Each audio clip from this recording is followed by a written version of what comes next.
চলো একটু সাজগোজ করে নিই। পুজো করার আগে সবকিছু পরে আলতা সিঁদুর পরে পুজো করতে বসলে মনে কিন্তু আলাদাই শান্তি লাগে। এই স্ত্রীদের কিন্তু প্রতি বৃহস্পতিবারই আলতা পরা উচিত, কিন্তু আমাদের তো সময় নেই, তাই আর পড়তে পারি না। আজকে ইচ্ছে হলো পড়লাম। চলো, আলতা কালতা তো পড়া হয়ে গেছে, এখন গিয়ে পুজোটা দিয়ে নিই। ঠাকুরের ম্যাটগুলো কাপড়গুলো ধুয়ে দিয়েছিলাম, সেগুলো শুকিয়েছে। চলো নিয়ে যাই, এবার গিয়ে কাপড়গুলো সব চেঞ্জ করব ঠাকুরের আসনের।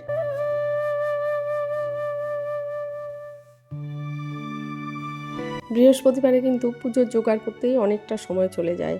সমস্ত আসনের ঠাকুরের কাপড় চেঞ্জ করি, আবার সমস্ত ফুল সব কিছু গুছিয়ে সব কিছু রেডি করতে অনেকটা সময় লাগে। প্রায় 2 ঘন্টার উপরে পুজো দিতে চলে যায়। আসলে প্রতিদিন তো অতটা গুছিয়ে পুজো দেওয়ার সময় হয় না, তাই বৃহস্পতিবার করেই একটু গুছিয়ে পুজো দিতে। এই দেখো, বাজার থেকে সব নিয়ে এসেছে। বেল পাতাগুলো দেখলে আমি বোটাগুলো সব ভেঙে দিলাম, কারণ বেল পাতার নাকি এই বোটাগুলো সহ ঠাকুরকে দিতে নেই, সেটাই আমি একটা ভিডিওতে দেখেছিলাম। তাই এইভাবেই এখন আমি বোটাটা ভেঙে তারপর, কোনটা ভুল কোনটা ঠিক আমি জানি না, দেখেছি তাই করি। প্রত্যেক দিন তো ঠাকুরদের স্নান করানো সম্ভব হয় না, তো বৃহস্পতিবার করে মা লক্ষ্মীকে স্নান করাই, সব ঠাকুরদের প্রতিদিন করাই না।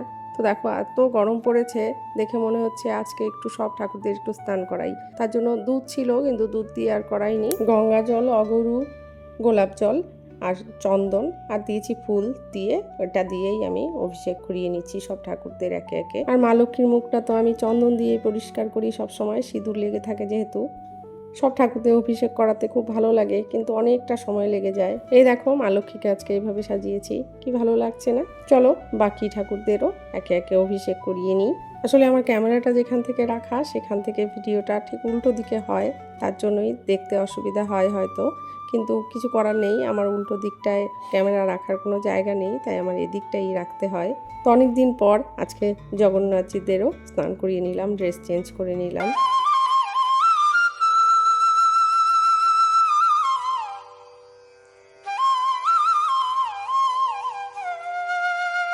চলো এবার ভোলে বাবাকে স্নান করিয়ে নিই। তো ভোলে বাবাকে একটু, জানোই তো ভোলে বাবাকে কী করে স্নান করাতে হয়। প্রথমে ডান দিকে গণেশ থাকে, তারপর বাঁ দিকে, তারপর হলো অশোক সুন্দরীতে জল দিতে হয়, এরপর বাবার মাথায় জল দিতে হয়।